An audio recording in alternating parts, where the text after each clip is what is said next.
Hello, j'espère que vous allez bien. Aujourd'hui, on se retrouve dans la salle de bain de la piscine de chez mes grands-parents, seul endroit calme que j'ai trouvé pour vous filmer cette vidéo à propos de mon voyage en Birmanie. Je vous ai proposé sur Instagram de me poser des questions à propos de ce voyage. Et du coup, je vais y répondre aujourd'hui alors qu'il fait littéralement 5 degrés. Du coup, je suis en manteau dans une salle de bain. La première question, c'est comment est-ce que tu t'es organisée pour préparer ton voyage ? Je me suis pas organisée du tout. C'est-à-dire que j'ai juste cherché sur... comment c'est le nom du site ? Je vous mets le nom là parce que je retrouve plus le nom. J'ai cherché des billets pas chers. Je savais que ça me coûterait moins cher de partir en milieu de semaine plutôt qu'un week-end. Donc j'ai mis un départ un mardi je crois et un retour un lundi. Et grâce à ce site-là, j'ai trouvé mes billets pour vraiment pas cher, même si c'était 26 heures de trajet avec des escales. Et sinon, j'ai acheté un petit futé 2 jours avant le départ et en fait, j'ai rien prévu. Je me suis dit que je verrais sur place au feeling comment ça se passe et est-ce que c'est compliqué ou pas de trouver des auberges et tout ça et de créer mon parcours. Je voulais vraiment suivre mon instinct et faire au jour le jour, donc en fait je suis partie avec 0 objectif et juste mon premier stop, j'arrivais à Yangon, donc la capitale économique, chez Léandra, ma meilleure amie, donc je savais quand même que si j'avais un problème, je pouvais dormir chez elle et les 3 premiers jours j'allais dormir chez elle. C'était pas plus mal en fait parce que ça m'a vraiment laissé une grosse liberté sur ce que j'allais faire et j'ai vraiment pu suivre mes envies et mon instinct sur place. Quand il y avait des jours avec et des jours sans, je réajustais mon tir vraiment au jour le jour. Ah si, le truc que j'ai fait quand même 2 semaines avant, c'est prendre mon visa en ligne, parce que c'est pour aller voyager, il faut avoir un visa généralement, donc voilà, j'avais fait en sorte de vérifier quand même que mon passeport était à jour et que mon visa, ça allait marcher quoi. Quelles étaient tes attentes ? Bizarrement, je crois que j'avais pas d'attente. Je crois que si, j'avais des attentes. Je voulais expérimenter le voyage toute seule. Je voulais me confronter, entre guillemets, à ma solitude. Et je voulais ne pas planifier pour voir justement ce que ça faisait de réagir au jour le jour. Et ouais, en fait, c'était un peu un défi avec moi-même pour voir si j'étais capable de faire ça toute seule. Parce que c'est vrai que l'Inde, en fait, j'étais avec mon copain de l'époque et du coup, ça avait beaucoup facilité la chose. Et je crois que j'avais besoin d'un voyage où je me laissais pas porter et au contraire, j'étais maître de tout et je décidais de tout seul pour moi-même. Du coup, c'était ça mon attente principale de ce voyage-là, je crois. Parce qu'en fait, il aurait pu être n'importe où le voyage, ça changeait rien. Ce que je voulais, c'était juste l'expérience avec moi-même, plus que le pays en soi. Donc bien sûr, évidemment, voir un nouveau pays, découvrir la culture et tout, c'est génialissime, mais que ça ait été celui-là de pays ou un autre, c'était pas trop le débat là-dedans. Tu dormais où ? Chez l'habitant, auberge, autre. Alors du coup, la première nuit et les 2 dernières nuits, j'ai dormi chez Léandra, ma meilleure amie, qui a un appartement là-bas, puisqu'elle vit là-bas. Sinon, je dormais dans des auberges ou des hôtels que je réservais sur Booking la veille pour le lendemain. Je choisissais le moins cher de tous, donc généralement c'est des dortoirs de 10 personnes mixtes et ça me coûtait entre 6 et 12 $ la nuit. Et j'ai aussi dormi chez l'habitant une fois parce que je faisais un trek dans la montagne, du coup j'ai dû dormir chez l'habitant 2 nuits. Mais c'était organisé par les organisateurs du trek, donc je veux dire c'est pas moi qui ai contacté les gens et tout, juste je suis allée dormir chez eux. Pour le Myanmar, les auberges et tout, c'est pas des trucs genre vraiment très fancy, c'est le minimum syndical, c'est-à-dire t'as un lit, une douche et voilà, c'est pas vraiment très joli, ni très très propre. Je sais qu'il y a des gens qui sont vraiment effrayés par les insectes et tout, moi c'est pas du tout mon cas, donc ça allait, ça me dérangeait pas de voir des petites araignées, des petits cafards et tout, mais je sais que ça aurait pu en déranger certains. Et voilà, du coup c'était assez rustique, je pense. Et en plus de ça, le Myanmar est pas encore un pays trop touristique, je pense, et je trouve, et puis il y a des endroits aussi reculés où je suis allée, du coup je rencontrais pas forcément beaucoup de monde. À un moment de mon voyage, j'ai senti qu'il me manquait un peu de sociabilisation, que j'avais besoin de voir des gens. Du coup je suis allée dans une auberge un poil plus cher, qui est en fait une chaîne qui s'appelle Ostello Bello, qui est créée par des Italiens en fait. Et là pour le coup, c'était tout écrit en anglais, les gens communiquaient en anglais, il y avait des ateliers, des expéditions organisées par l'auberge. C'était beaucoup plus occidentalisé et il y avait plein d'accommodations, enfin il y avait plein de trucs pour te faire sentir hyper bien, genre café à volonté, des jeux de société, beaucoup d'étrangers, des gens qui parlaient anglais, de la nourriture occidentale si t'avais besoin, un bar aussi, un jardin, enfin bref, plein de trucs pour te dire ah c'est un peu comme à la maison et là je suis très confortable. Et je pense que ça m'a fait du bien pendant mon voyage d'avoir aussi ce confort-là à un moment parce que ça me manquait un peu. Si jamais vous comptez aller en Birmanie, je vous mettrai en lien toutes les auberges dans lesquelles je suis allée qui ont été vraiment très cool et le lien de Hostel Bello pour que vous voyez un peu à quoi ça ressemble. Ce que ça t'a apporté de plus ou de moins que ton voyage en Inde. En fait, c'est 2 voyages qui ont été super différents. Mon voyage en Inde, c'était un voyage que j'ai fait avec mon ex-copain et c'était pour aller visiter sa mère qui a déménagé là-bas. Donc du coup, c'était 2 conditions déjà qui étaient super différentes. Et l'Inde, je pense que ça m'a vraiment fait un choc parce que c'était la première fois que je voyais les pays comme ça et que je voyais l'Inde et que même c'est arrivé à un moment de ma vie où j'étais vraiment je sais pas comment dire, mais il y a vraiment eu un passage, une prise de conscience de plein de trucs et je pense que la relation amoureuse dans laquelle j'étais était aussi a joué beaucoup dans ma réflexion sur les choses, etc. Un voyage à 2, c'est pas du tout la même chose qu'un voyage seul. Je dirais que ce voyage-là, il m'a apporté des choses différentes et en complément de ce que j'avais appris en Inde. Parce que là, j'ai été toute seule avec ma solitude et j'ai fait les choses pour moi. Et du coup, vraiment, j'ai grandi plus dans ce voyage-là avec moi-même. Et j'ai appris à aimer, à être seule et à voyager seule. Et j'ai été beaucoup plus indépendante dans ce voyage-là que dans le voyage en Inde. Et j'ai été beaucoup plus active. Vraiment, en Inde, j'étais assez passive. Je suivais ce que mon copain il me disait, ce qui était organisé. Là, c'était vraiment de l'exploration et du pays et de moi-même. Et voilà, j'étais beaucoup plus active dans ce voyage-là. Comment tu choisissais tes logements et quel est ton budget total ? Alors mes logements, je les choisissais sur Booking la veille pour le lendemain en fonction des notes et surtout en fonction du prix parce que justement j'avais un budget limité et mon budget total, j'ai payé 420 € mon aller-retour et j'ai payé 340 € sur place en tout pour 3 semaines comprenant mes logements toutes les nuits, toute ma nourriture, mes 10 trajets de bus, les plaisirs que je me suis fait, c'est-à-dire que je suis quand même allée me faire masser 2 fois. J'ai acheté aussi tous mes cadeaux de Noël là-bas pour ma famille. Enfin bref, j'ai jamais eu vraiment l'impression de me limiter. Je faisais quand même attention, mais en tout, j'ai dépensé 340 €. Comment réussir à aller vers les gens et vaincre la peur de l'insécurité ? Je pense que en fait, t'es dans une situation tellement inconnue que même si t'as peur, t'es obligé d'aller vers les gens, t'es obligé de communiquer avec eux parce que sinon tu fais rien en fait. Sinon tu restes bloqué dans ta chambre d'hôtel et t'attends que ça passe. Alors que si tu veux aller voir des choses, manger des choses, bouger juste, il faut que tu communiques avec les gens. Donc t'as pas le choix, t'es obligé. Tu te forces, au début c'est pas très facile, ça dépend pour qui, mais au début c'est peut-être pas forcément super facile. Et puis après tu te rends compte que c'est comme parler avec n'importe qui, c'est juste que évidemment c'est des inconnus, mais bon, t'en as rien à faire parce que t'es là-bas pour une courte période de ta vie, ils te reverront sûrement jamais et t'as absolument rien à perdre. Donc voilà, et vaincre la peur de l'insécurité. Je me suis pas vraiment sentie insécure là-bas parce que c'est quand même un pays qui est super safe.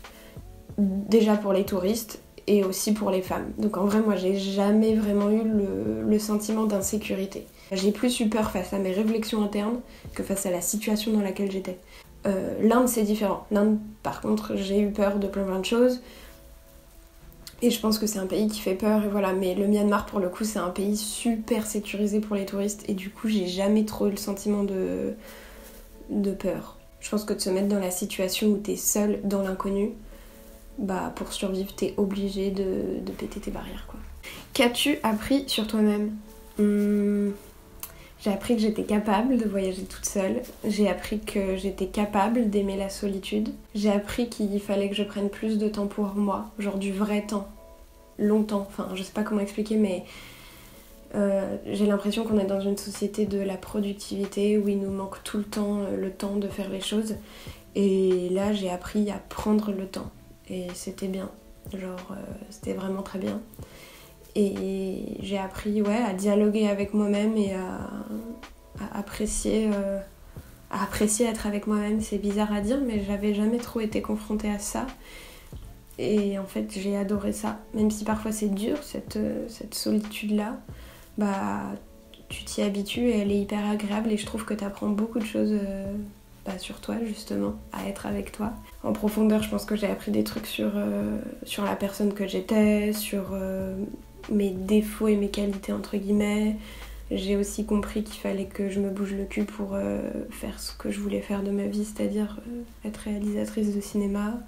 Enfin, en fait, ça m'a un peu remis les compteurs à zéro sur plein de trucs de base, qu'est-ce qui a vraiment de la valeur pour moi, où est-ce que je veux aller, quelle est ma mission, entre guillemets, dans cette vie. Et c'était un bon dialogue avec moi-même sur mon intimité profonde. Et je trouve que c'est très très important d'avoir des moments comme ça, où tu te poses les questions avec toi pour aller où tu veux aller.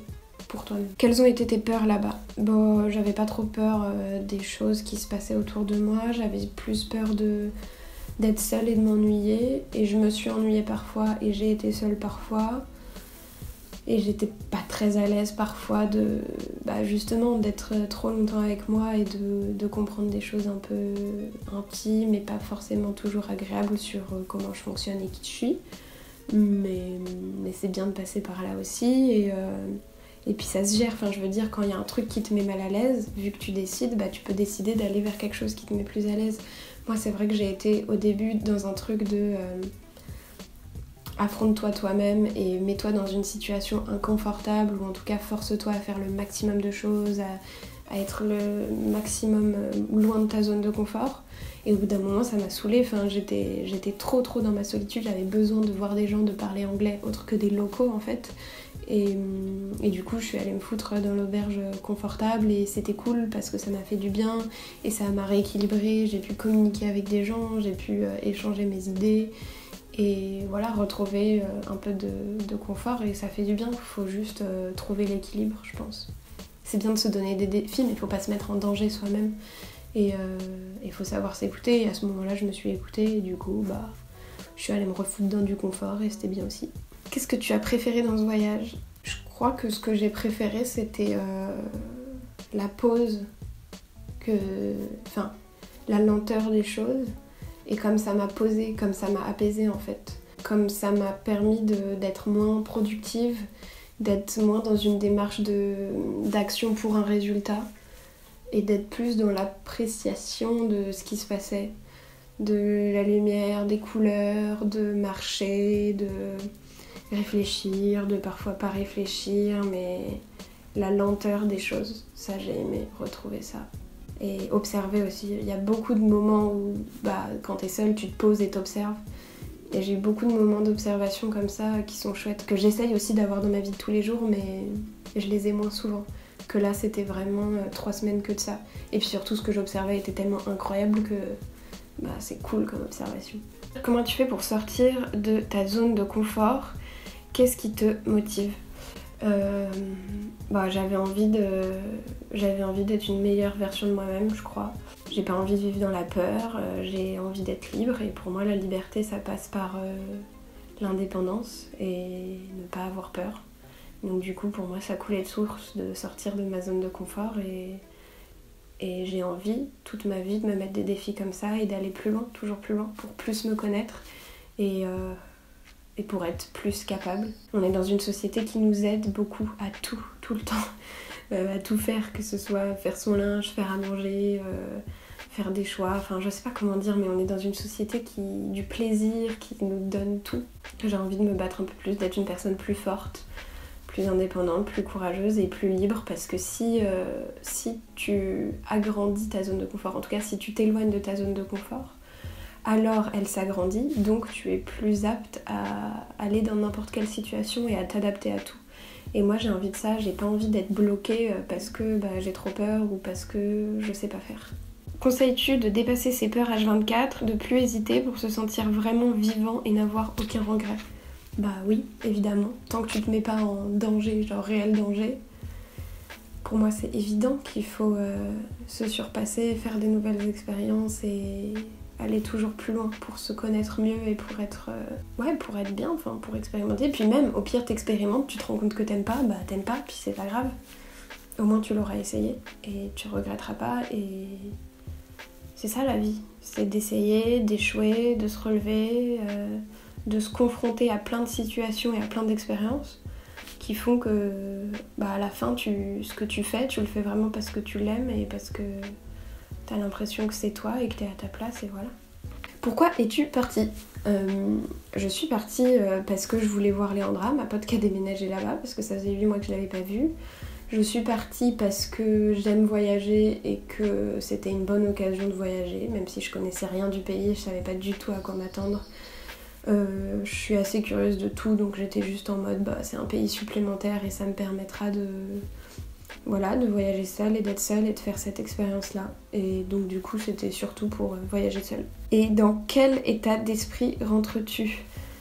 Je crois que je rentre dans un état d'esprit super apaisée, super consciente et assez claire avec moi-même.